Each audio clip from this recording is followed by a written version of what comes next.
Primal. Dans primal, on peut entendre primitif, primaire, mais en fait, c'est pas du tout péjoratif.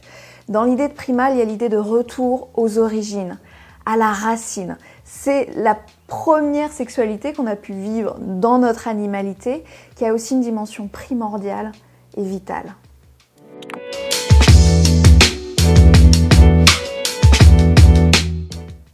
Instinctif.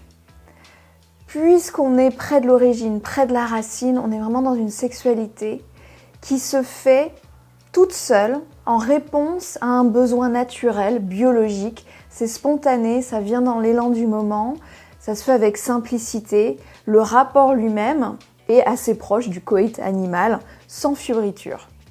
Génitale. C'est la sexualité qu'on connaît le mieux finalement, où sexualité égale sexe, partie génitale. On est très focalisé sur l'emboîtement pénis-vagin ou autre, mais en tout cas la pénétration et l'orgasme qui en découle. Intense.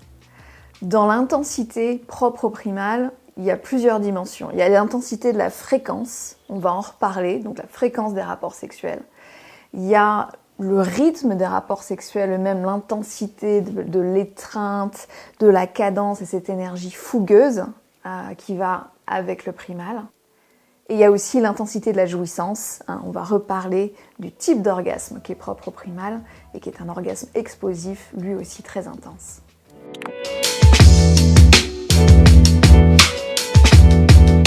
Le besoin clé dans la sexualité pour l'érotype primal, c'est d'assouvir une pulsion physique qui est ressentie presque comme de la faim.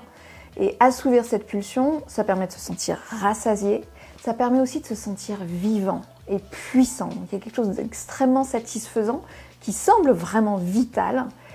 C'est aussi quelque chose qui permet de se détendre. C'est comme si, quand l'érotype primal domine, on est très très sensible à la tension sexuelle, à l'énergie sexuelle qui s'accumule en soi, et on a besoin de la décharger de temps en temps pour s'apaiser, tout simplement.